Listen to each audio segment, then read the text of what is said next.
Hi சகோஸ், மூணாவது episode எடிட்டிங்லயே இருக்குது. அதுக்குள்ள நான் நாலாவது எபிசோட் பேச ஆரம்பிச்சிட்டேன். அதனால இப்ப இருக்கிற கமெண்ட்ஸுக்கு மட்டும் நான் ரிப்ளை பண்றேன். அதுக்கப்புறம் அந்த வீடியோல வர கமெண்ட்ஸுக்கு நான் அதுக்கு அடுத்த வீடியோல நான் கமெண்ட்ஸ் ரிப்ளை கொடுக்குறேன். அதனால கொஞ்சம் கோச்சுக்காதீங்க. இனாகிற சிஸ்டரை நான் லாஸ்ட் கமெண்ட்ல மிஸ் பண்ணிட்டேன். ரொம்ப தேங்க்ஸ் சிஸ்டர், நியூ சப்ஸ்கிரைபர் அப்படின்னு சொல்லியிருந்தாங்க. லியோ சிஸ்டர் வந்துட்டு அடுத்த எபிசோட் கொஞ்சம் சீக்கிரமா போடுங்க அப்படின்னு சொல்லியிருந்தாங்க. ஆனா என்னோட சிச்சுவேஷன் வந்துட்டு அதிகம் லேட்டா தான் போடுவோம் போல. என்ன கொஞ்சம் மன்னிச்சுக்கோங்க. அடுத்த எபிசோட் கொஞ்சம் ஸ்பீடா போட்டு ட்ரை பண்றேன். கீதா முரளிதரன் சிஸ்டர் இருந்துகிட்டு ஹீரோயின் வந்துட்டு ஒவ்வொருத்தரையும் செலக்ட் பண்றது ரொம்ப நல்லா இருக்கு. அவ இன்னும் பயங்கரமா ரிவெஞ்ச் எடுக்கணும் அப்படிங்கிற மாதிரி சொல்லியிருந்தாங்க. இந்த எபிசோட் உங்களுக்கு கண்டிப்பா பிடிக்கும் சிஸ்டர். பிராணங்கிறவங்க வில்லன் ஹீரோ மாதிரி இருக்கான், ஹீரோ வில்லன் மாதிரி இருக்கான் அப்படின்னு அவங்களே கன்ஃபியூஸ்ட் ஆயிட்டாங்க. டிராமா ஸ்டார்ட் பண்ணும்போது எனக்கே கன்ஃபியூஸ் ஆயிடுச்சுங்க. லட்சவதி சிஸ்டர் வந்துட்டு புதுசு என்னோட பேரை சொல்லுங்க ப்ரோ அப்படிங்கிற மாதிரி சொல்லியிருந்தாங்க. கண்டிப்பா சிஸ்டர், நீங்க நியூவா வந்தது எனக்கு ரொம்ப ரொம்ப சந்தோஷம். ப்ரோ ரொம்ப ரொம்ப தேங்க்ஸ் ப்ரோ. யூசர் ஓஆருங்கிறவங்க ஸ்ரீலங்கால இருந்து கமெண்ட் பண்றேன் ப்ரோ, வீடியோ நல்லா இருக்கு அப்படிங்கிற மாதிரி கமெண்ட் பண்ணிருந்தாங்க. ரொம்ப தேங்க்ஸ் சிஸ்டரா ப்ரோவான்னு தெரியல. இந்த மாதிரி கண்ணன், ஸ்ரேகா சிஸ்டர், அதுக்கப்புறம் பலராமன், உங்க கமெண்ட்டும் வர வர சூப்பரா இருக்கு. ரொம்ப ரொம்ப தேங்க்ஸ் சிஸ்டர். அடுத்த எபிசோட்ல கவிதை சொல்லுங்க அப்படிங்கிற மாதிரி சொல்லியிருந்தாங்க. கண்டிப்பா இந்த எபிசோட்ல சான்ஸ் இருந்தா அதுக்கு நான் கண்டிப்பா சொல்றேன் சிஸ்டர். வாங்க நம்ம டிராமாக்குள்ள போயிடலாம். லாஸ்ட் எபிசோட்ல என்னாச்சுன்னா ஹீரோயின் மறுபடியும் பழைய மாதிரி வில்லன் வந்துட்டு அவரை எப்படியாவது தன்னோட கைக்குள்ள வச்சுக்கணும்னு நினைச்சிட்டு இருந்தான். ஆனா விஷயம் என்னன்னா அடுத்த நிமிஷமே வில்லனுக்கும் ஹீரோனோட தங்கச்சிக்கும் கல்யாணம் நடக்குது. ஏன்னா இவங்க ரெண்டு பேரை பத்தி தான் எல்லாருக்கும் தெரிஞ்சிருச்சு. ஆனா இந்த கல்யாணத்துல சுத்தமா வில்லனுக்கு இஷ்டமே இல்ல. இது ஹீரோனோட ஒன் ஆஃப் த பிளான்ல இதுவும் ஒண்ணு.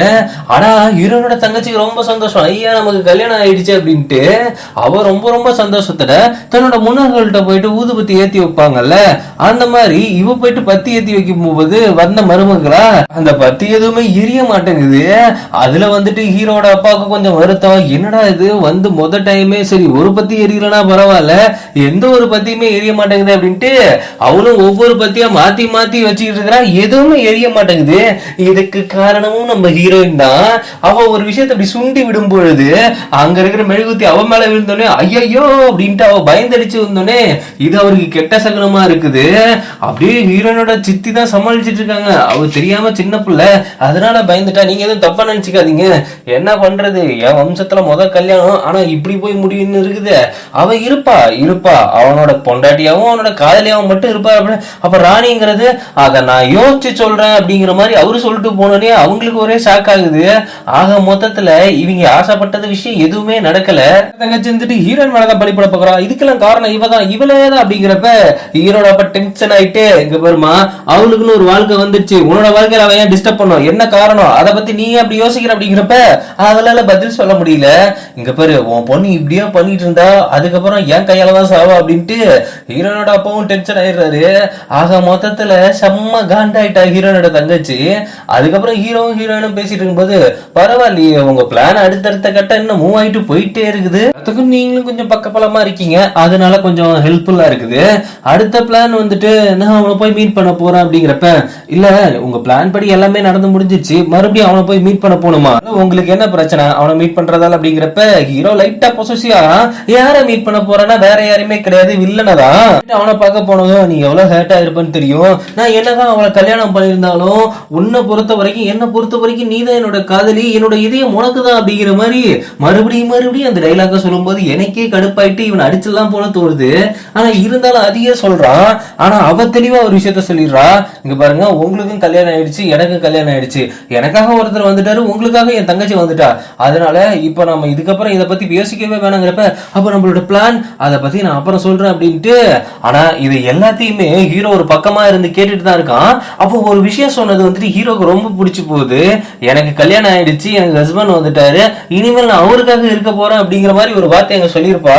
அதை கேட்டோடனே ஹீரோக்கெல்லாம் 1000 பட்டாம்பூச்சி இல்ல 2000 பட்டாம்பூச்சி கூட மனசுக்குள்ள பிறந்திருக்கும். வந்தோடனே திருன்னு முடிச்சுட்டு உட்காந்து இருக்கிறா. ஹீரோ தான், நீ அவனை பார்க்க போனியா? ஆமா பார்க்க போனேன். அங்க நீங்க வந்திருந்தீங்க போல. ஆமா எனக்கு ரொம்ப ஜலஸ் ஆச்சு, அதனால வந்திருந்தேன். நீங்க ஏன் ஜலஸ் ஆகணும்? என்ன பண்றானா அவளோட கையெடுத்து தன்னோட நெஞ்சில வச்சுட்டு உனக்கு புரியலையா, அது உனக்கு ஃபீல் ஆகுதுல, உன்னை எனக்கு பிடிச்சிருக்கு, அது மட்டும் உனக்கு நல்லா புரியுது இல்ல, என்னமோ உன்னை நான் யூஸ் பண்ணிக்கிட்டேன் தான், ஸ்டார்டிங்ல நீ வந்தப்போ உன்னை வெறுத்தன் தான், உன் மேல நம்பிக்கையில தான். ஆனா ஒரு விஷயம் மட்டும் சொல்றேன், இப்போ உன்னை நான் கொஞ்சம் கொஞ்சமா உன்னை விரும்ப ஆரம்பிச்சிட்டேன் அப்படின்ட்டு அவளோட கையை தன்னோட நெஞ்சில வச்சோன்னே அவங்க கண்கள் ரெண்டு பேரும் பேசிக்கும் பாருங்க. அவ்வளவு அழகான விஷயமா இருக்கும் அது. ஹீரோனோட நெத்தியில ஒரு கிஸ் பண்ணும் பொழுது, நான் உயிராக நினைத்த உயிரோ என் உயிரை எடுத்தது, நான் எடுத்த உயிரோ என்னை உயிராய் நினைத்தது, என் இதயம் முழுதாக நொறுங்கிய பிறகும் உன்னை நான் பார்த்தேன், உன் இதயத்தை நான் தொட்டேன், அப்பொழுது உன் கண்களின் மூலம் எனக்கு தெரிந்தது நான் உயிரை கொல்லவில்லை, உண்மையான காதலை நினைத்து உண்மையான காதலுக்கு விஷம் வைத்தேன் என இப்போதுதான் புரிகிறது. உன் இதயத்தை தொட்ட அந்த தருணம், உன் இதயம் என்னிடம் கேட்கும் கேள்வி, எனக்காய் விஷம் வைத்தாய் என கேட்கிறது. இப்பொழுது சொல்கிறேனடா, இந்த வாழ்நாள் முழுவதும் சரி, இல்லை எத்தனை ஜென்மங்கள் எடுத்தாலும் சரி, நீயே என் காதல் மட்டும் அப்படின்ட்டு இந்த இடத்துல எனக்கு இந்த கவிதை சொல்ல தோணுச்சு. இந்த கவிதை உங்களுக்கு பிடிச்சிருந்தா கண்டிப்பா கமெண்ட்ல சொல்லுங்க. ஏன்னா நான் உட்காந்து எழுதுறதுல அப்படி போற போக்குல அடிச்சு விட்டு போறேன். அது உங்களுக்கு பிடிக்கலனாலும் அதை நீங்க சொல்லிடுங்க. ஏன்னா நான் அடுத்த டைம் சொல்லும் போது அதை கொஞ்சம் இன்னும் பெட்டராக ட்ரை பண்ணுவேன்.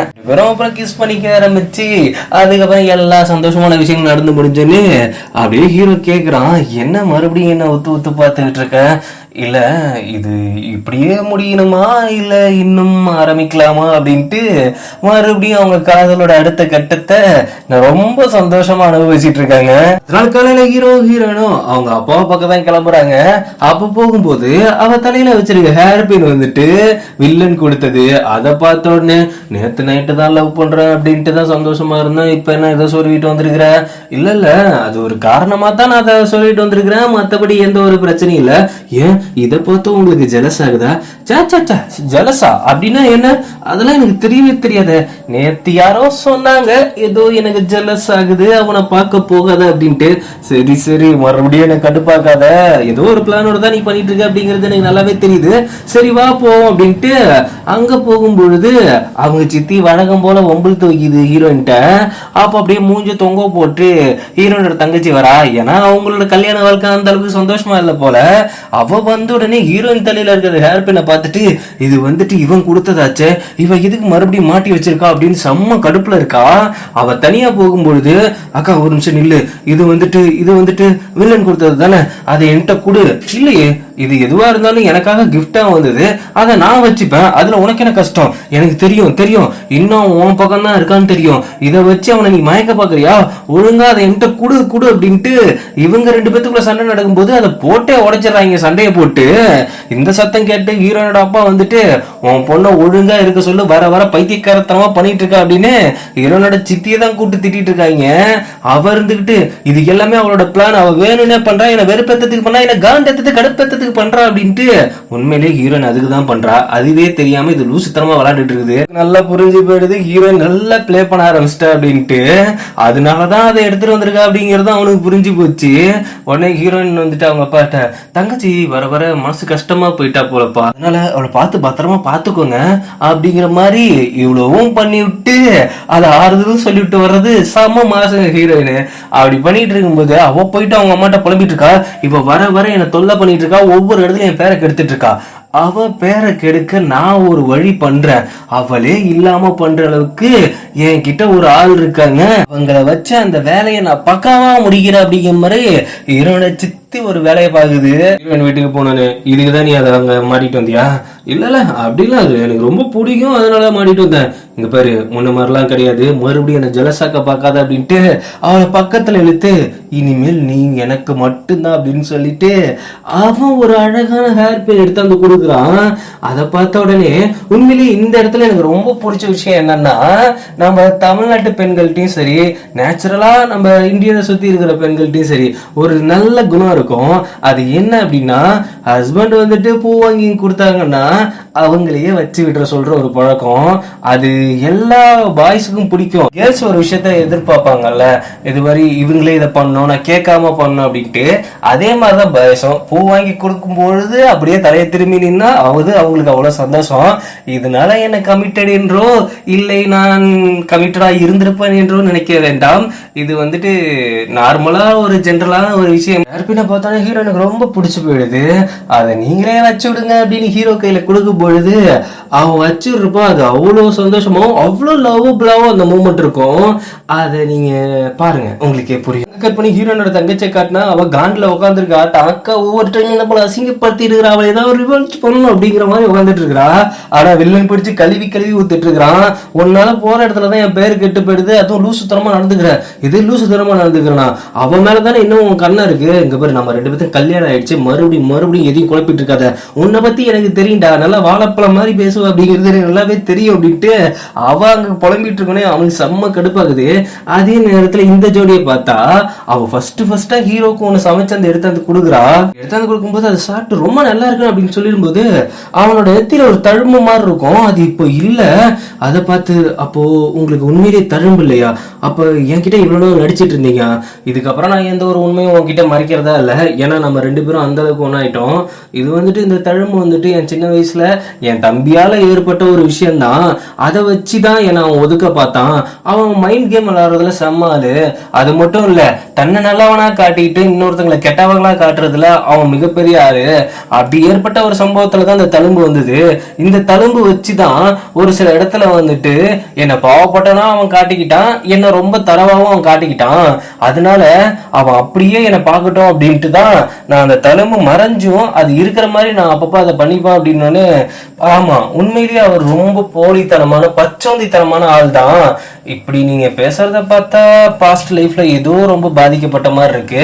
என்கிட்ட நீ ஏதாவது சொல்ல நினைக்கிறியா அப்படிங்கிறப்ப, சே அதெல்லாம் ஒரு கடந்த காலம்னு வச்சுக்கோங்களேன், இப்போ நம்ம பிரசன்ட்ல இருக்கிறத நம்ம வாழ ஆரம்பிப்போம் அப்படிங்கிற மாதிரி ஹீரோயினும் அவன் மனசுல இருக்கிற வேதனையை வெளியில சொல்ல முடியாம ஹீரோ கிட்ட கொஞ்சம் கொஞ்சமா மறைச்சிக்கிட்டு இருக்கிறா. இப்படி ஹீரோயினோட சித்தி காட்டினா அங்க ஒரு ஆள் நிக்கிறான். அவன் டிரான்ஸ்ஜெண்டர் மாதிரி தெரியுது. அவன் நின்னோடனே அந்த பொம்பளையோட அவன் நெருங்கி பழகிட்டு இருக்கிறான். இவங்க 2 பேரும் ஒன்னா நெருங்கி பழகுவாங்க போல.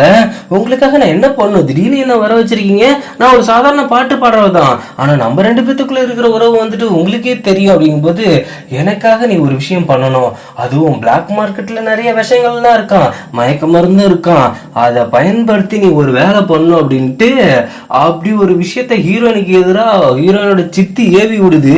அதுக்கப்புறம் என்ன ஆக போகுதுன்னு தெரியலையே. காலையில ஹீரோவையும் வில்லனையும் அவங்க அப்பா கூப்பிட்டு அமைச்சிருக்காரு.